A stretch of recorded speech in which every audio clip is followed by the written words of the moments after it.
Auzubillahiminash-shaytanir-rajim. Bismillahir-rahmanir-rahim.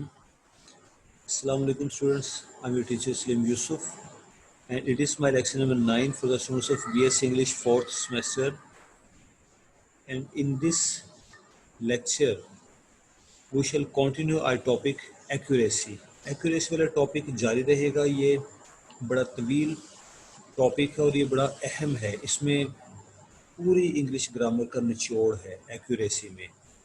तो आइए इसको शुरू करते हैं अल्लाह के पाक नाम से।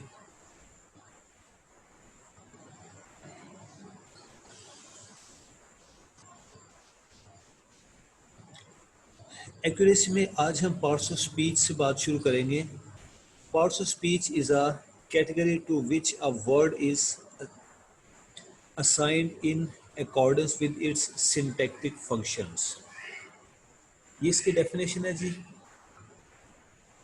मैं जरा स्क्रीन की लाइट क्लियर कर लूँ। Okay, now it's alright. अब स्क्रीन काफ़ी रोशन है। कहा गया कि parts of speech is a category of to which a word is assigned in accordance with its syntactic function. Parts of speech क्या है?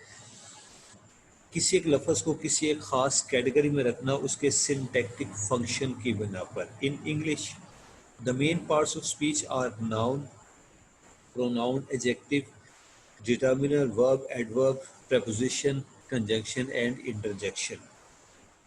Most of the students lack in accuracy in writing English because they either misplace parts of speech in their sentences or they don't know their use at all. कहा गया कि अक्सर students अपनी writing में mistake करते हैं क्योंकि या तो उनको पार्ट्स ऑफ स्पीच का पता ही नहीं होता या फिर वो उन्हें मिसप्लेस कर देते हैं, सेंटेंस के अंदर सही जगह पर एडजस्ट नहीं करते, लिहाजा वो मिस्टेक्स करते हैं और उनकी इंग्लिश राइटिंग में एक्यूरेसी नहीं होती। To gain accuracy in written and spoken English one needs to be aware of the correct use of parts of speech. तो अगर आप एक्यूरेसी चाहते हैं तो आपको पार्ट्स ऑफ स्पीच का इल्म होना चाहिए। Let us have an overview of the parts of speech of English language. तो नीचे एक टेबल बनाया है जी आप लोगों के लिए जिसमें इंग्लिश के पार्ट्स ऑफ स्पीच हैं।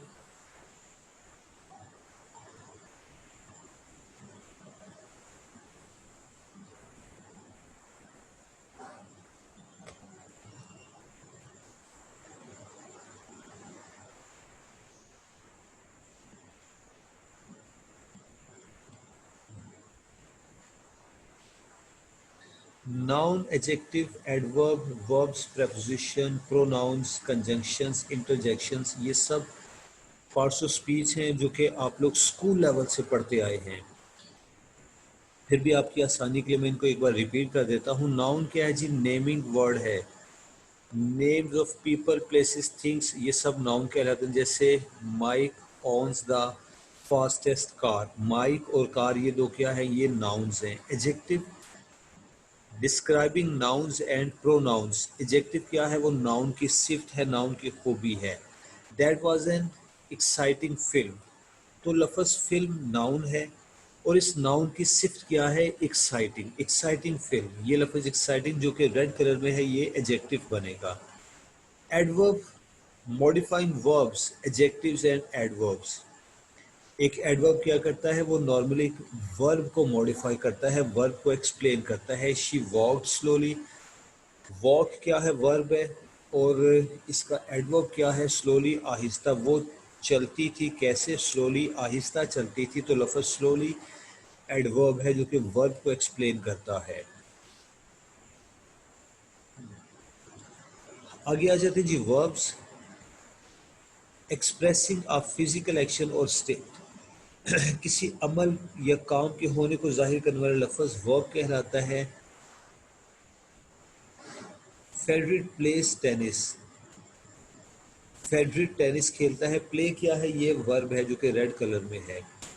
Preposition showing relationship of words and phrases. Preposition क्या करती है? ये सेंटेंस में इस्तेमाल होने वाले वर्ड्स एंड फ्रेजेस का आपस में लिंक बयान करती है। The book is on the table, लफ्ज़ ऑन प्रेपोजिशन बनेगा।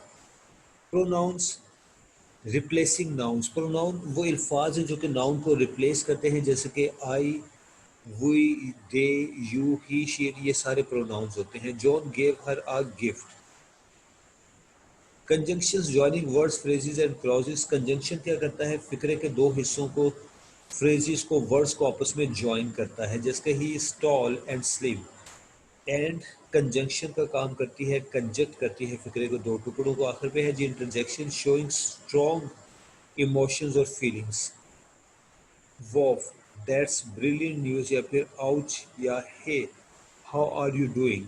ये अल्फाज इंटरजेक्शंस कहलाते हैं, और इनकी मौजूदगी में हमें फ़िक्रे की मुनासबत से एक्सक्लेमेशन मार्क इस्तेमाल करना चाहिए, जिसके पहले फ़िक्रे के आखिर पे, और थर्ड फ़िक्रे में लफ्ज़ हे के फ़ौरन बाद एक्सक्लेमेशन मार्क है। अच्छा जी, इसके बाद आ जाता है सेंटेंस एलिमेंट्स। एक सेंटेंस के कुछ एक एलिमेंट्स, कुछ एक पार्ट्स या हिस्से होते हैं।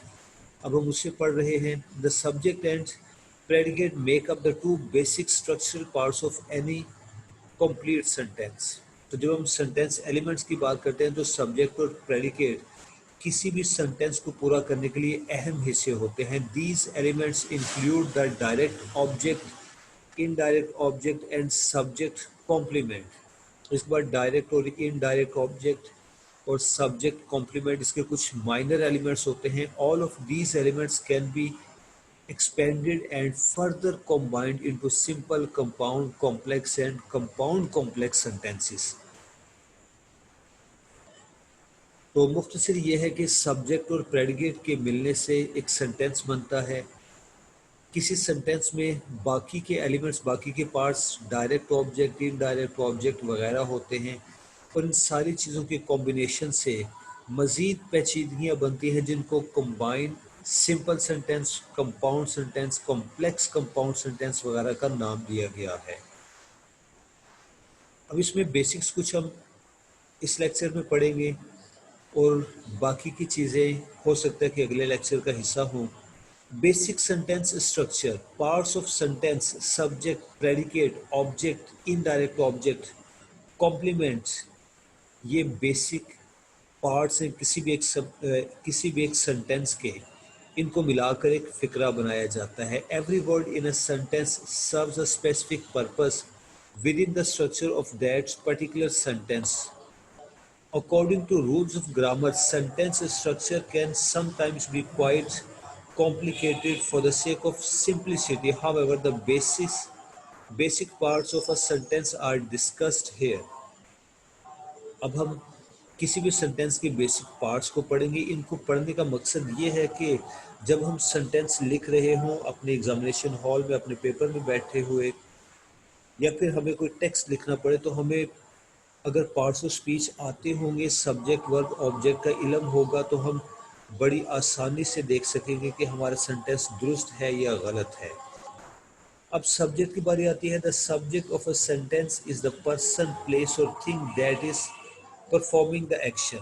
सब्जेक्ट आमतौर पर एक पर्सन है जो कि एक्शन परफॉर्म करता है।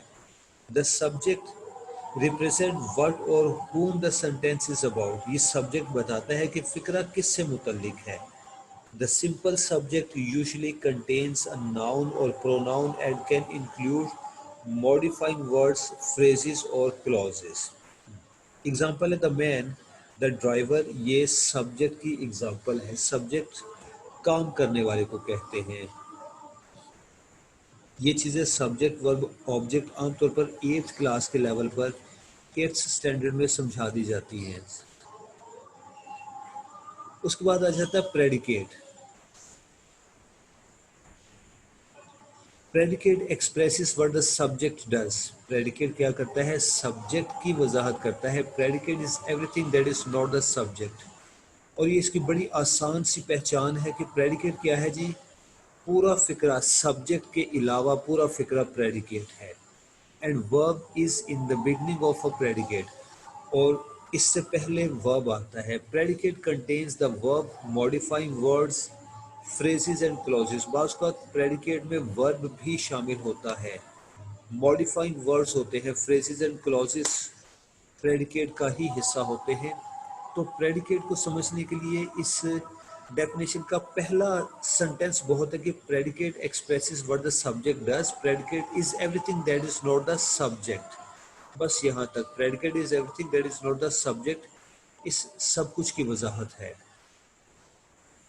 अब इसकी एग्जांपल है ही स्टोल माई पेन। ही क्या है? ही सब्जेक्ट है, स्टोल वर्ब है, वर्ब से आगे my pen, stole my pen, ये तीनों अल्फाज क्या है? ये प्रेडिकेट कहलाते हैं। The man build a house, the subject and predicate make up the two basic structural parts of any complete sentence. कहा गया कि सब्जेक्ट और प्रेडिकेट मिलकर एक सेंटेंस को कंप्लीट करते हैं। इन एडिशन, इसी के साथ, there are other elements contained within the subject और predicates that add meaning or detail. These elements include the direct object, indirect object and subject. ये बात हम पहले भी पढ़ चुके हैं कि सब्जेक्ट और प्रेडिकेट दो मिलकर सेंटेंस को कंप्लीट करते हैं, और सेंटेंस को बामायनी बनाने के लिए इसी प्रेडिकेट के अंदर डायरेक्ट ऑब्जेक्ट, इनडायरेक्ट ऑब्जेक्ट और बहुत कुछ आ जाता है। तो all of these elements can be expanded and further combined into simple, compound, complex और compound complex sentences। ये भी पहली बारी बात है कि इन सारी चीज़ों को मिलाकर हम कंपाउंड सेंटेंसेस यानी मुरक्कब फिक्रात बनाते हैं। डायरेक्ट ऑब्जेक्ट क्या होता है? हमने इससे पहले प्रेडिकेट पढ़ा, सब्जेक्ट और प्रेडिकेट के बाद डायरेक्ट ऑब्जेक्ट की बारी आती है। The direct object receives the action, the direct object is usually a noun और अ प्रोनाउन। तो डायरेक्ट ऑब्जेक्ट क्या करता है? ये एक्शन को रिसीव करता है, फिक्रे में जो अमल, जो एक्शन हुआ उसको रिसीव करने वाला ऑब्जेक्ट होता है डायरेक्ट ऑब्जेक्ट। इसकी एग्जांपल है अली बिल्ड्स हाउसेस, अली घर बनाता है। हाउसेस क्या है जी? ये ऑब्जेक्ट है। उसके बाद इनडायरेक्ट ऑब्जेक्ट, ऑब्जेक्ट की दो अक़साम होती है, एक डायरेक्ट ऑब्जेक्ट है, दूसरा इनडायरेक्ट ऑब्जेक्ट है। तो इनडायरेक्ट ऑब्जेक्ट में शामिल है, इसकी definition, indirect object is the recipient of direct object. ये क्या करता है? डायरेक्ट ऑब्जेक्ट को रिसीव करता है। The indirect object is usually a noun और अ प्रोनाउन। ये भी नाउन या प्रोनाउन की सूरत में होता है, जिसके जिम बिल्ड अ हट फॉर टीना। इसमें जिम बिल्ड अ हट, जिम ने बनाया, क्या बनाया? हट। ये एक ऑब्जेक्ट है, वो किसके लिए बनाया गया? फॉर हिना, हिना के लिए। तो ये लफ्ज़ हिना क्या हो गया? ये इनडायरेक्ट ऑब्जेक्ट है। डायरेक्ट डायरेक्ट ऑब्जेक्ट है हट, HUT, हट। सब्जेक्ट कॉम्प्लीमेंट, सब्जेक्ट कॉम्प्लीमेंट एक लफ्ज़ है, ये लफ्ज़ों का एक मजमूआ है जो कि सब्जेक्ट को कंप्लीट करता है, लिहाजा इसको सब्जेक्ट कॉम्प्लीमेंट कहा गया, यानी सब्जेक्ट कंप्लीट करने वाला। Subject complement describes the subject and therefore is usually a noun, pronoun और an adjective। ठीक है, तो सब्जेक्ट कॉम्प्लीमेंट के तौर पर जो अल्फाज इस्तेमाल होते हैं, मुनासिब है कि वो अपने नाउन प्रोनाउन की हालत में हो। Subject complement occurs when there is a linking verb within the sentence। जब लिंकिंग वर्ब एक सेंटेंस में इस्तेमाल किया जाए तो लिंकिंग वर्ब से आगे हमें सब्जेक्ट कॉम्प्लीमेंट्स ही मिलते हैं। एग्जाम्पल है जी, Sajid is a good fisherman, sorry, Sajid is a good father. Father noun which renames the subject. Okay, subject complement पढ़ रहे थे कि सब्जेक्ट कॉम्प्लीमेंट क्या है? वो एक लफ्ज़ है जो कि सब्जेक्ट को फिर से एक्सप्लेन कर देता है। मैं सब्जेक्ट कॉम्प्लीमेंट को दोबारा से पढ़ रहा हूँ। आई थिंक, आई डाउट कि मैं कहीं कुछ गलत कह गया हूँ। A subject complement describes the subject and therefore is usually a noun, pronoun और एन एडजेक्टिव। तो सब्जेक्ट कॉम्प्लीमेंट क्या करता है? ये डिस्क्राइब, बयान करता है सब्जेक्ट को, और ये अपनी ज़ात में नाउन या प्रोनाउन होता है। Subject complement occurs when there is a linking verb within the sentence, और इनके दरमियान एक लिंकिंग वर्ब होता है। Sajid is a good father, तो साजिद क्या है? नाउन है, फादर भी नाउन है। फादर किसकी क्वालिटी है? फादर किसकी तरफ इशारा है? साजिद की तरफ। लिहाजा फादर लफ्ज़ क्या कहलाएगा? ये सब्जेक्ट कॉम्प्लीमेंट है, क्योंकि सब्जेक्ट को कंप्लीट करता है, और सब्जेक्ट कौन है? साजिद। और जहाँ पर सब्जेक्ट कॉम्प्लीमेंट होता है वो कहा गया कि वहाँ पर हेल्पिंग वर्ब भी होता है, जैसे कि is. The man seems kind, man एक नाउन है, काइंड भी एक नाउन है, तो सब्जेक्ट कॉम्प्लीमेंट को हम ले आते हैं सब्जेक्ट को एक्सप्लेन करने के लिए। Note as an example of the different difference between parts of speech and parts of sentence, a noun can function within a sentence as subject, direct object, indirect object, object of preposition और subject complement. तो ये subject की मुख्तलिफ qualities, मुख्तलिफ हालतें बयान की गई हैं कि सब्जेक्ट को अब किसी भी सॉरी नाउन की मुख्तलिफ हालतें बयान की गई हैं कि एक नाउन को आप कई एक सूरतों में इस्तेमाल कर सकते हैं। सब्जेक्ट कॉम्प्लीमेंट के बाद अगला हमारा टॉपिक आता है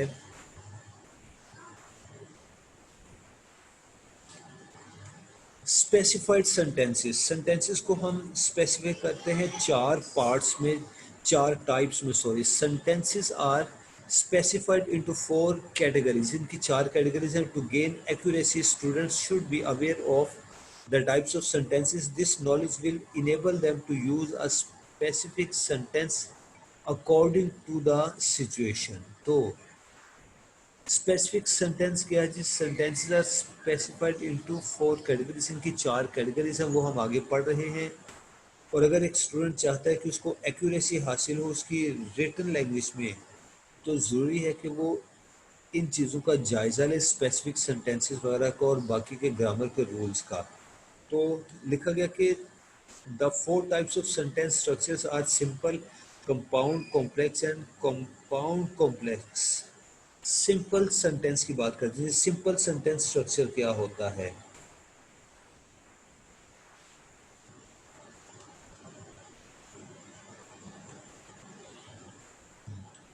Simple sentence structure. A simple sentence consists of one independent clause. An independent clause contains a subject and verb and expresses a complete thought. Simple sentence consist of one independent clause. कहा गया कि हमारा simple sentence सिर्फ एक clause पर मुश्तमिल होता है और वो क्लॉज आम तौर पर इंडिपेंडेंट क्लॉज होती है। जैसे कि I like coffee, Mary likes tea, the earth goes around the sun, Mary did not go to the party. ये चार फिक्रात चारों ही सिंपल सेंटेंस की एग्जांपल। उसके बाद कंपाउंड सेंटेंस स्ट्रक्चर।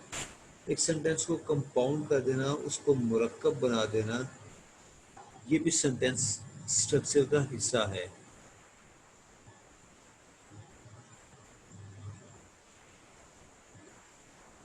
उसके बाद कंपाउंड सेंटेंस आ जाता है जी। सिंपल सेंटेंस के बाद अगली बारी आती है कंपाउंड सेंटेंस की। कंपाउंड मतलब होता है मुरक्कब। तो देखते हैं कि कंपाउंड सेंटेंस क्या है। A compound sentence consist of two or more independent clauses which are joined by a conjunction or semicolon. Each of these clauses could form a sentence alone. तो कहा गया कि कंपाउंड सेंटेंस क्या है? ये दो क्लॉजेस का मजमुआ होता है। इसकी example, I like milk and Mary likes T.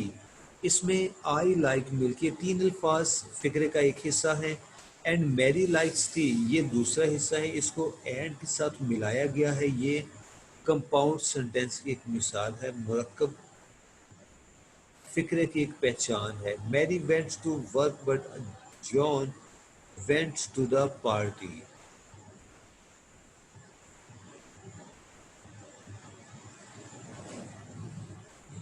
इसके बाद नेक्स्ट आ जाते हैं जी कॉम्प्लेक्स सेंटेंस स्ट्रक्चर की तरफ। ये तीसरी तरह का सेंटेंस स्ट्रक्चर है हमारे सामने।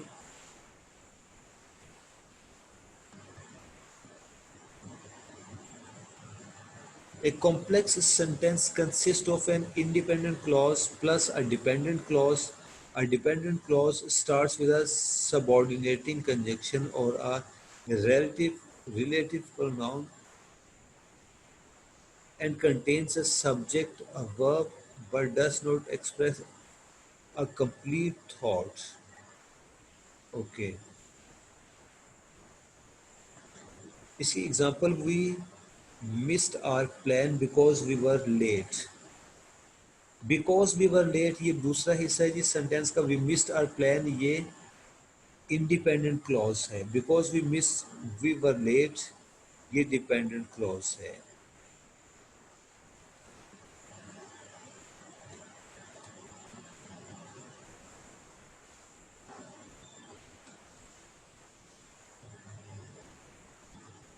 Here are some common subordinating conjunctions. इसके बाद कुछ एक सबऑर्डिनेटिंग कंजंक्शंस आपके सामने पेश की गई है ताकि आपको याद रहे कि इन्हें किस तरह से अल्फाज, इन्हें किस तरह से इस्तेमाल करना है। आफ्टर, ऑल दो, एज, बिकॉज, बिफोर, हु, ये सब क्या है, ये subordinating conjunctions है। here are the 5 basic relative pronouns। अब relative pronouns कौन से हैं, that, which, who, whom, whose। compound complex sentence structure। next इसकी टाइप आ जाती है एक ऐसा स्ट्रक्चर जो कि कंपाउंड है, कॉम्प्लेक्स भी है। A compound complex sentence consists of at least 2 independent clauses and 1 or more dependent clauses। तो जब इस डेफिनेशन को मजीद उलझा देना है तो उसके लिए कंपाउंड कॉम्प्लेक्स सेंटेंस का इस्तेमाल किया गया। A compound complex sentence consist of at least 2 independent clauses and 1 or more dependent clause। John did not come because he was ill, so Mary was not happy। John did not come ये एक clause है, because he was ill ये clause है, दो होगी, सो Mary was not unhappy ये third clause बन जाती है।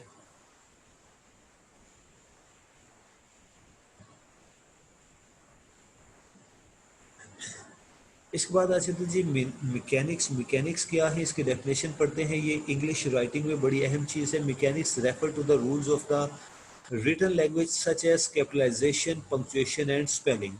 कैपिटलाइजेशन का इस्तेमाल, पंक्चुएशन और स्पेलिंग वगैरह का इस्तेमाल मैकेनिक्स कहलाता है। And understanding of both grammar and mechanics is required to clearly communicate your ideas in a paper. और अगर इन दोनों का अच्छा कॉम्बिनेशन, अच्छा कॉन्टेक्ट बन जाए, and understanding of both grammar and mechanics is required to clearly communicate.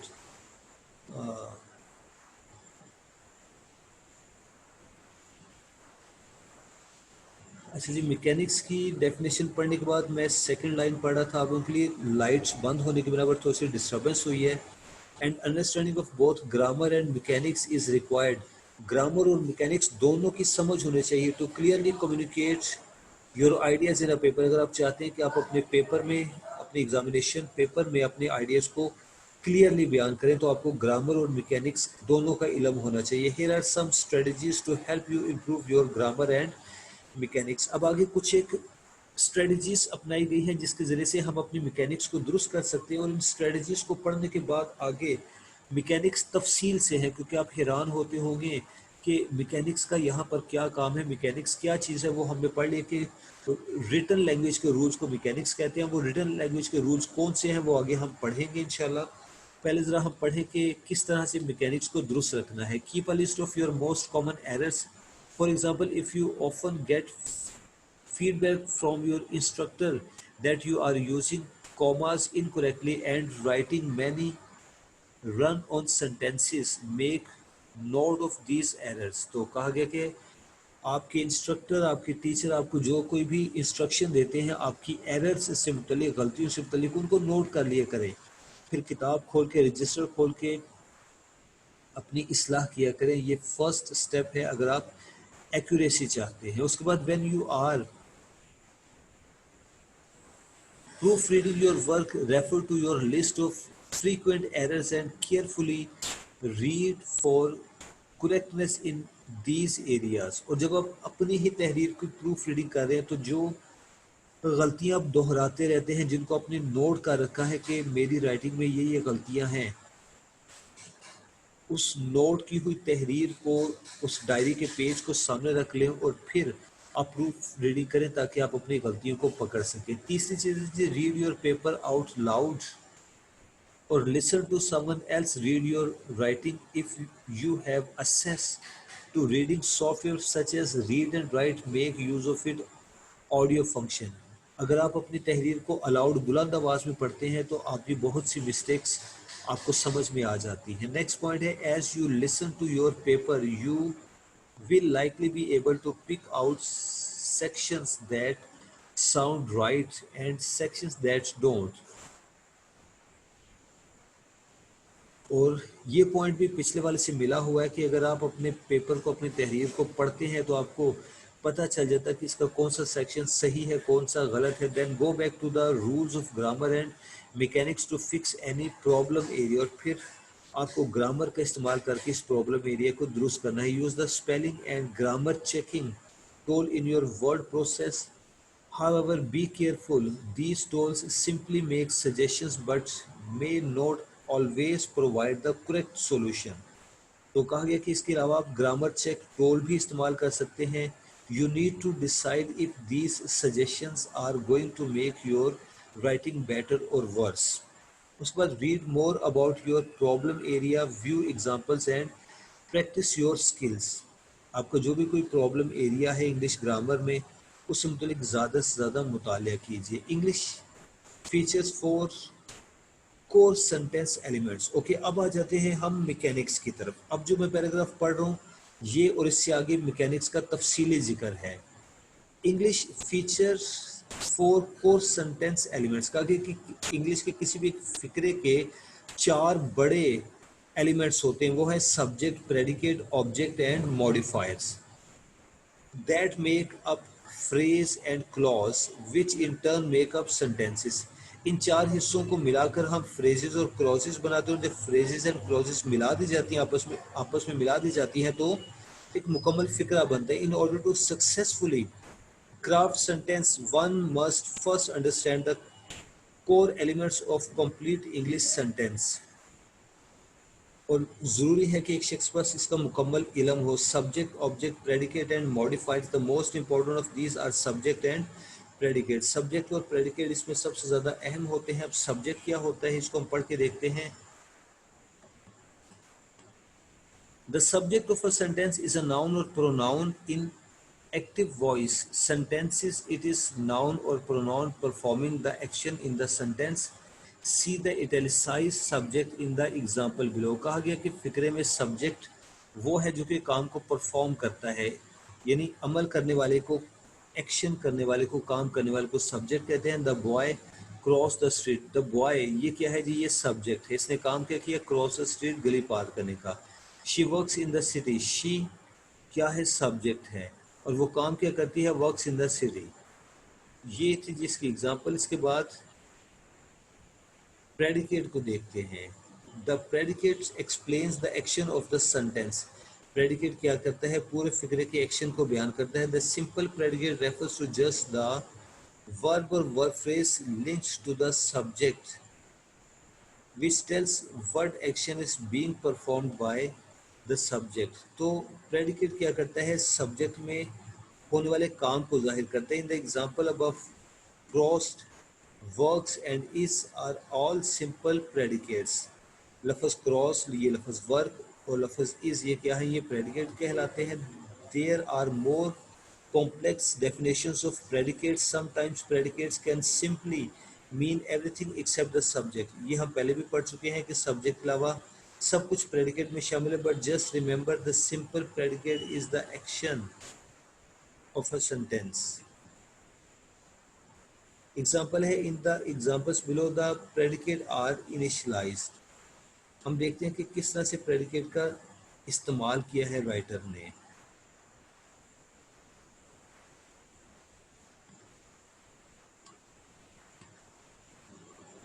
First example है the house is green she seems angry she क्या है सब्जेक्ट है और सब्जेक्ट के बाद सभी कुछ इंक्लूडिंग वर्ब सभी कुछ प्रेडिकेट होता है नेक्स्ट है ऑब्जेक्ट्स ऑब्जेक्ट क्या चीज़ है the object of a sentence is the noun or pronoun which is being acted upon or at which the action is directed तो ऑब्जेक्ट एक ऐसा नाउन या प्रोनाउन है जिससे मुतल्लिक काम किया जाता है जिसका जिक्र होता है there are two types of subject, direct object and indirect object. इसके बाद कहा गया कि ऑब्जेक्ट दो तरह के होते हैं, एक डायरेक्ट कहलाता है, एक इनडायरेक्ट कहलाता है। डायरेक्ट ऑब्जेक्ट क्या है जी? The direct object is the object which is being accept upon in the sentence. See the initialized different objects in the example below. John throws the ball. अब John throws, Jill cuts the cake, Bill rides the bike. ये क्या है? ये direct object है। Ball direct object है, cake direct object है, लफ्ज bike direct object है। तो डायरेक्ट ऑब्जेक्ट क्या करता है? The direct object is object which is being acted upon in the sentence. Direct object वो चीज़ है जिस पर काम किया जाता है, अमल होता है। और इस वाले ऑब्जेक्ट क्या था? Object of a sentence is a noun or pronoun which is being acted upon. Object वो चीज़ जिस पर काम किया जाता है। डायरेक्ट ऑब्जेक्ट और ऑब्जेक्ट तकरीबन एक ही चीज़ है। उसके बाद आ जाता है इनडायरेक्ट ऑब्जेक्ट। हाँ, इनडायरेक्ट ऑब्जेक्ट थोड़ी पेचीदा चीज़ है। The indirect object answers the question to whom, what, or for whom in a sentence. It is not acted upon. See the italicized direct object in the example below. तो direct object वो है जिस पर काम नहीं किया जाता, बल्कि डायरेक्ट ऑब्जेक्ट तो पहले वाले ऑब्जेक्ट का रेसिपेंट होता है। जो अमल, जो एक्शन पहले वाले काम पर ऑब्जेक्ट परफॉर्म किया गया वो इसकी तरफ ट्रांसफर होता है। John throws the ball to me. अब इसमें John throws the ball, ball क्या है? ऑब्जेक्ट है। किस तरफ फेंका गया? टू मी, मेरी तरफ। तो टू मी, ये लफ्ज मी क्या है? ये इनडायरेक्ट ऑब्जेक्ट है, जबकि बॉल डायरेक्ट ऑब्जेक्ट है। जिल cuts the cake for her friends. इसमें फ्रेंड्स क्या है? ये इनडायरेक्ट ऑब्जेक्ट है। तो उम्मीद है कि इस तरह से आपको बात की समझ आ गई होगी कि डायरेक्ट ऑब्जेक्ट, इनडायरेक्ट ऑब्जेक्ट क्या हो। तो उसके बाद है जी नो ऑब्जेक्ट। कुछ फिक्रात ऐसे भी होते हैं जिसमें ऑब्जेक्ट नहीं होता। Some sentences do not need an object and consist of only a subject and a verb. जैसे कि Mary smiled, Fred sneezed. This can happen because some verbs don't require an object. When a verb does not need an object, it is called an intransitive verb. Okay, ये एक technical सी बात है। जब फिक्रे में object नहीं होता, जब फिक्रा verb पे आके ख़त्म हो जाता है, तो वो वर्ब इंट्रांजिटिव वर्ब कहलाता है। आगे मॉडिफायर्स आ जाते हैं जी। मॉडिफायर्स क्या होते हैं? A modifier is a phrase in a sentence that provides additional information about an element within that sentence. modifier क्या करता है? फिक्रे में इस्तेमाल होने वाले किसी एलिमेंट से मुतलिक मालूमात फराहम करता है। There are three basic kind of modifying constructions. इसकी तीन अकसाम है। सिंगल वर्ड मॉडिफायर, दूसरे नंबर मॉडिफाइंग फ्रेज और मॉडिफाइंग क्लॉज। सिंपल को हम पढ़ते हैं adjectives and adverbs. It was a nice house. तो एडजेक्टिव्स और एडवर्ब्स को मॉडिफायर्स का नाम दिया गया है। अभी एग्जांपल के, it was a nice house. House क्या है? नाउन है। ये किस तरह का हाउस है? नाइस, अच्छा घर है। तो नाइस क्या है? ये बेसिकली एडजेक्टिव है। लेकिन तमाम तरह के एडजेक्टिव्स, एडवर्ब्स वगैरह मॉडिफायर्स कहलाते हैं, क्योंकि वो नाउन को मॉडिफाई करते हैं। Modifying phrase, prepositional, participle, infinitive and appositive phrase.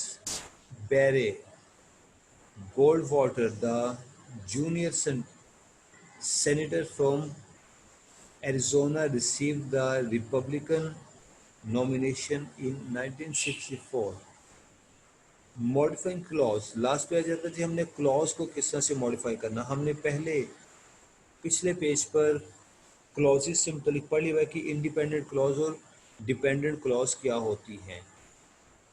Clauses, a clause is any group of words with its own subject and predicate. The only one of the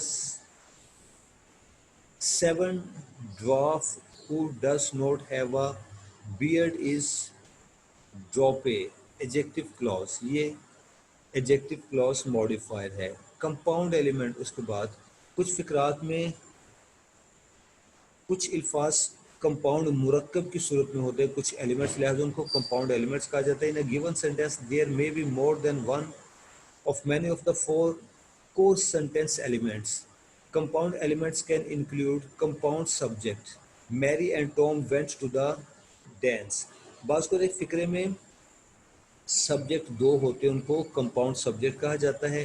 कभी compound predicate होते हैं, he ran to the house and knocked on the door.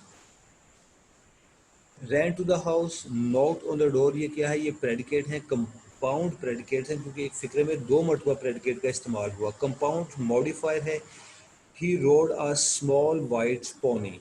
He rode, उसने सवारी की, किस पर? Pony पर। Pony कैसा था? स्मॉल, एक तो छोटा था, दूसरा वाइट था। स्मॉल और वाइट ये दोनों क्या हैं? ये कंपाउंड मॉडिफायर्स हैं जी। उसके बाद आ जाता है फ्रेज। तो स्टूडेंट्स, ये मैकेनिक्स हम पढ़ रहे हैं। यहाँ तक पढ़ने के बाद मैं क्लोज कर रहा हूँ, स्टॉप कर रहा हूँ लेक्चर को। बाकी का जो रह गया उसकी मैं आपको एक अक्स दिखा रहा हूँ ताकि आप खुद से इसको पढ़ सकें। अब आगे फ्रेज है, ये पेज मैंने स्टिल कर दिया आपके सामने। जब ये लेक्चर आप तक पहुँचे, फ्रेज वाले पेज को आप अपने सामने रखकर पॉज करके इसको तफसील से पढ़ें कि फ्रेज क्या होता है। नीचे क्लॉज है, फ्रेज और क्लॉज के बाद ये है जी क्लॉज। ये पेज आपके सामने स्टिल है, जब आपके पास ये लेक्चर पहुंचे तो इसको पॉज करके तो आप पढ़ सकते हैं। उसके बाद इंडिपेंडेंट एंड डिपेंडेंट क्लॉज आ जाती हैं, और लास्ट पे स्ट्रक्चर ऑफ अ सेंटेंस आ जाता है। तो ये जनाब कुछ एक इंपॉर्टेंट चीज़ें हैं, ये सारी चीज़ें मैकेनिक्स कहलाती हैं और एक अच्छे स्टूडेंट को इन चीज़ों का इल्म होना चाहिए। मज़ीद ये है कि ये सारी बातें स्कूल लेवल से ऑनवर्ड समझाना शुरू कर दी जाती हैं, बात सिर्फ इतनी है कि हम इन पर तवज्जो नहीं देते। तो मेरे इस लेक्चर को तवज्जो से पढ़िएगा। उसके बाद बहुत जल्द इंशाल्लाह मैं ये नोट्स आपको व्हाट्सएप कर दूंगा, उसमें आपने इनको तफसील से पढ़ना होगा, इंशाल्लाह बात की समझ आ जाएगी। तो आज के लेक्चर को यहाँ पे क्लोज करते हैं, अपनी टीचर को इजाज़त दीजिए। अल्लाह हाफिज़।